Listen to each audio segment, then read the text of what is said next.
Hey guys, and welcome back to this channel. In this video, I'll be showing you guys how you can create a private voice and text channel on Discord.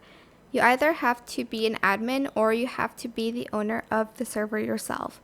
So go to the voice channels one to create the private voice channel, and then select voice.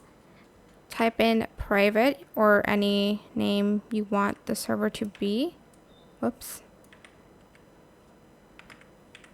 And make sure you enable private channel and press next. You can add in members or roles. For instance, you have the role of admins, you can add that, or like other members, but I don't have anyone, so I'm just going to select skip, and you'll see this one, and you'll only be able to see it if you're admin or if you're in that channel.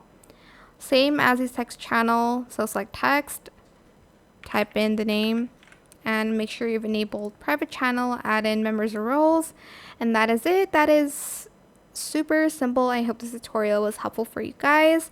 Don't forget to like, comment, share, also subscribe to this channel if you haven't done that already. If you have any more questions about this video, leave it in the comment section down below. I will try my best to answer them all for you guys. And if you found this video helpful, please click the thanks button as well. Thank you so much for watching. Bye!